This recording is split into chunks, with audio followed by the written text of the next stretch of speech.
Bonjour, dans cette vidéo on va s'intéresser à l'exercice sur la simplification de fractions.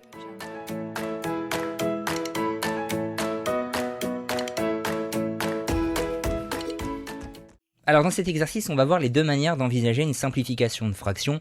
Dans la question 1 ça sera à l'aide des égalités de quotients et dans la question 2 en procédant à des décompositions en produits de facteurs premiers.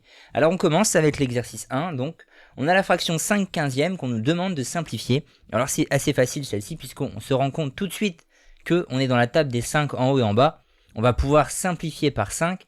Alors souvent on fait mieux apparaître les choses en écrivant, en décomposant quand même d'ailleurs, sous la forme d'une multiplication. Mais là, c'est pas une décomposition en produit de facteurs premiers qui est recherchée, même si ici c'est ce à quoi on a abouti. On va supprimer les 5, il va rester un tiers, on a simplifié. 63 sur 42, il faut identifier la table éventuelle en question. 63 c'est 7 fois 9 et 42 c'est 7 fois 6. Donc en fait on va pouvoir simplifier par 7, tout simplement, il va rester 9 sixièmes. Alors on ne demande pas de simplifier au maximum, c'est-à-dire de rendre la fraction irréductible, donc c'est déjà très bien comme simplification, seulement c'est vrai que si on allait jusqu'au bout on pourrait encore simplifier par 3, ça c'est aussi égal à 3 demi, mais ça c'est déjà très bien comme simplification. Ici on peut voir tout de suite qu'il y a un 8, c'est 8 fois 4 sur 8 fois 3, il va rester 4 tiers. Et enfin, on est typiquement ici dans la table des 11, il va rester 6 quarts, on divise par 11 en haut et en bas. On passe aux 2, donc des cas un peu plus difficiles. Il va falloir décomposer en produit de facteurs premiers. Donc il faut souvent identifier, on commence classiquement par faire par 2, 3 et ensuite 5. Mais des fois, quand ça peut sauter aux yeux qu'il y a le 5, on peut commencer par le 5. Et c'est ce qu'on va faire là. Puisque 105, on peut se rendre compte que c'est 5 fois 21 déjà. Et on va gagner un petit peu en décomposition. Et 110, on voit tout de suite que c'est 11 fois 10. Du coup, 5, on le réécrit, 21, on sait que c'est 3 fois 7. Et en bas, on va avoir 11, il reste tel quel, c'est un nombre premier. Et 10, c'est 2 fois 5. Et on va pouvoir simplifier par 5. On fera pas mieux ici, ça va donner 21 sur 22. Pour le B, 90, on sait que c'est 9 fois 10, assez facile. Et 126, alors là, il faut un peu chercher. On peut tout de suite le couper en deux, malheureusement, si on ne voit pas tout de suite une meilleure manière de le décomposer.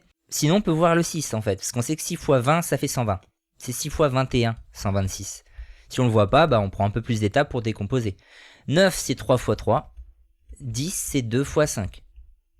Et donc, en dessous, je vais avoir le 3 fois 2, en décomposant le 6. Et 21, c'est 3 fois 7. Je supprime un 3 pour un 3, un 2 pour un 2, et un 3 pour un 3. Finalement, ça donne 5 septièmes. Ensuite, 165 sur 140. Alors là, c'est pas évident de trouver le 165 quand même. Bon, c'est dans la table des 5, il faut chercher. 5 fois 30, ça va donner 150.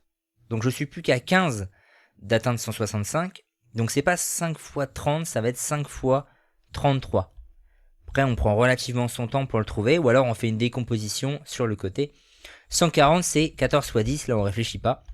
Et donc finalement, 5 fois 3 fois 11 en haut, et en bas, on va avoir 2 fois 7 fois 2 fois 5.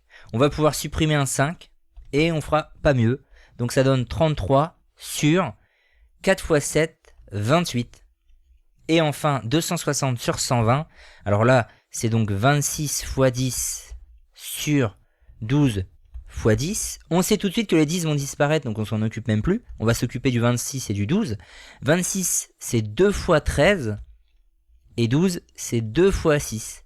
On peut supprimer les deux. Finalement, ça donne 13 sixièmes.